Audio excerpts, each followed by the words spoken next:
alguém sábio não entende. Olha o que ele diz: como pode eu, sendo velho, tornar ao ventre da minha Mãe. Só que Jesus falou que não nascer de novo, essa expressão é nascer de novo do alto, jogo de palavras. Então Jesus usava isso para a pessoa não entender. Ela não entendendo era uma oportunidade para ele explicar. Assim como perguntas difíceis de serem entendidas. Tem pessoa que usa dessa artimanha, te fala uma coisa que você não entende, para que você não entendendo possa dar abertura para que ela possa te explicar. Só que no capítulo 16, a partir do versículo de número 13, Jesus ele usa essa tática, só que de forma simplificada. O texto diz: e chegando Jesus às regiões de Cesareia de Filipe, interpelou seus discípulos dizendo: o que diz ser os homens a respeito do Filho do Homem? Jesus faz uma pergunta, só que dessa vez sem jogo de palavras e sem dificuldade de entendimento. É uma pergunta clara, objetiva, aparentemente simples, mas não é.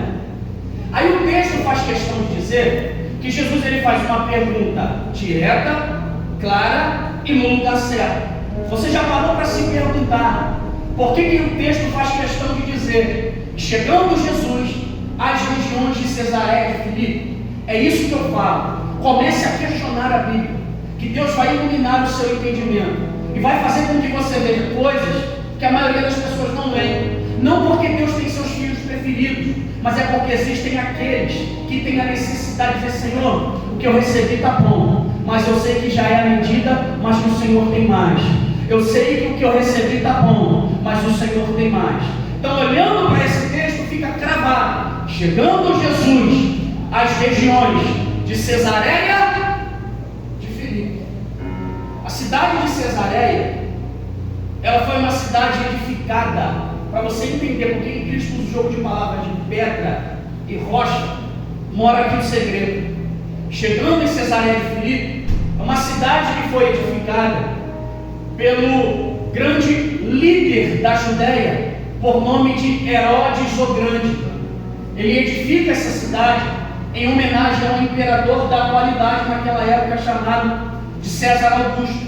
Então ele faz um magnífico templo, palácio, e devota esse templo ao imperador. Quem teve aula comigo de história da igreja sabe que os imperadores não eram apenas líderes políticos, mas eles também gostavam de ser reconhecidos como divindade. Então aquele altar que foi levantado, aquele palácio, melhor dizendo, nada mais era do que um altar de idolatria. Só que esse homem morre, Herodes passa, o imperador César Augusto também, seu filho assume, chamado de Herodes Filipe. Aí ele pega essa cidade e faz com que ela passe por uma grande revitalização. Ele expande a cidade, ela se transforma num grande centro de comércio, e aí ele rebatiza o nome, chamado de Cesareia, em homenagem a Tibério César, e coloca o seu próprio nome, Filipe, Cesareia de Filipe. E no tempo do Antigo Testamento, essa cidade era um altar edificado à divindade chamada Baal. E no tempo dos gregos, aqui eu termino, para você poder entender, era um local de adoração ao deus Pan. O deus Pan era uma divindade grega que habitava nos vales e montanhas e que passava de um lado para o outro, tocando a sua flauta, e que pela sua representatividade, tronco de homem, pata de bode, chifre de bode, assustavam todos aqueles homens que deveriam passar pelas florestas, que deveriam passar pelos vales. Então os homens, ao atravessarem, eram tomados por um pavor. É de onde vem a expressão pânico.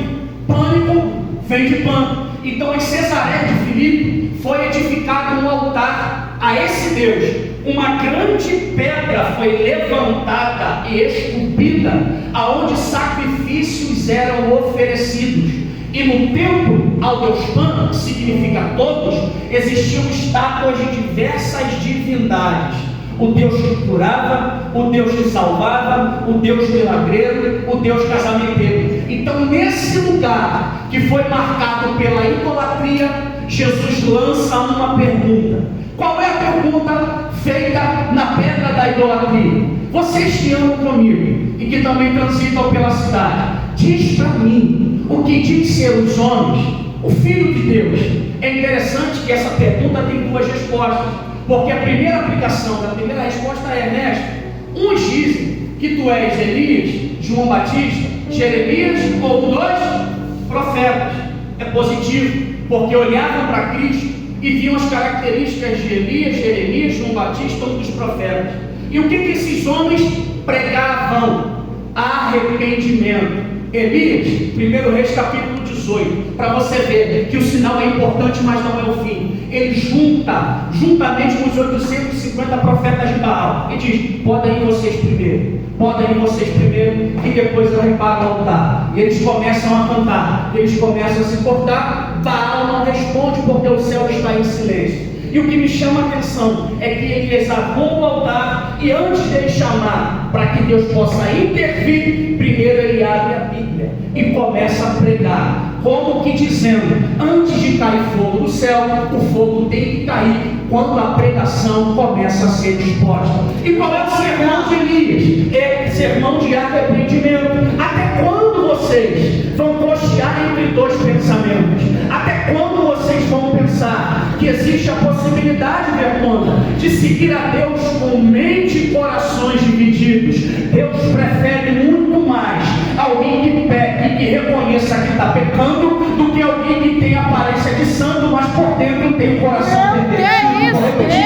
Deus prefere muito mais alguém que peca e que reconhece que está pecando do que alguém que está pecando e que se camufla como Naamã fazia. Deus vai quebrar pessoas nessa noite para mostrar: eu prefiro muito mais alguém que chore no altar, mas que reconheça a sua pecaminosidade, do que alguém que vai juntando todo esse lixo pensando que eu não estou vendo. Mas quando Deus fere, Deus não fere para matar. Mas quando Deus quebra, Deus não quebra para destruir. Quando Deus fere, Ele sara, e quando Ele quebra, Ele reconstrói. Quem teve essa visão? Jeremias no capítulo 18. Jeremias, o que é que tu viu? Eu vi um vaso no meio do processo, e no meio do processo, de repente, o vaso trincou. Eu pensei na minha ignorância, evangelista Amanda, que Deus ia pegar os cacos e jogar, mas eu percebi que os cacos estavam na mão dele. É aqui que o diabo morre de raiva. Por quê? Porque às vezes você está quebrada, mas está quebrada na mão daquele que vai embora. É por isso que o diabo morre de raiva. Por que, Betona? Porque às vezes nós estamos até fracos, mas estamos fracos na mão dele. É por isso que às vezes nós estamos cansados, mas estamos cansados na mão do oleiro. Martin Luther King, em determinada oportunidade, ele disse: tudo aquilo que segurei em minhas mãos escorreu entre meus dedos como água ou areia, mas tudo aquilo que deixei depositado nas mãos de Deus. Eu era moço, me tornei jovem, me tornei um homem, e estão lá até o dia de hoje. O que Deus está dizendo? Se a tua família está na mão do oleiro, deixa ele quebrar, mas não vai ser para jogar fora, mas vai voltar melhor.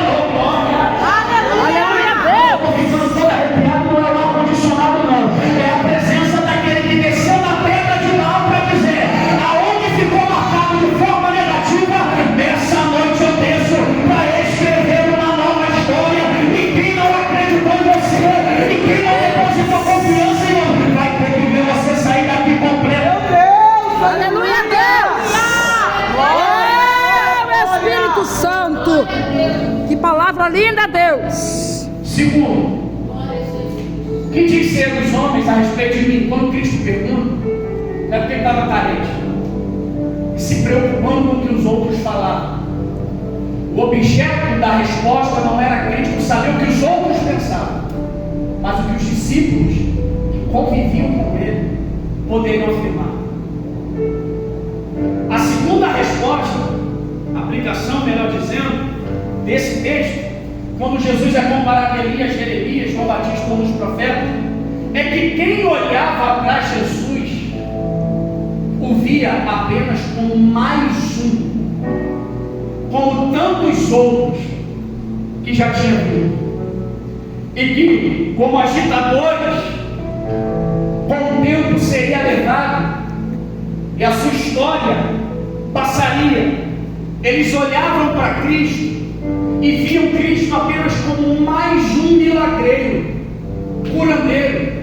E a mente do povo estava tão mal acostumada com sinais, que até os próprios fariseus e saduceus interpelaram Jesus no versículo 1 do capítulo 16, dizendo: dai-nos um sinal. Olha que ousadia.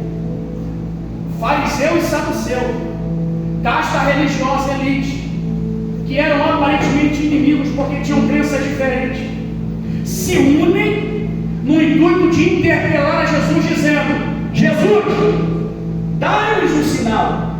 Mas o que eu acho estranho é que até o capítulo 16, Jesus já tinha operado muitos sinais.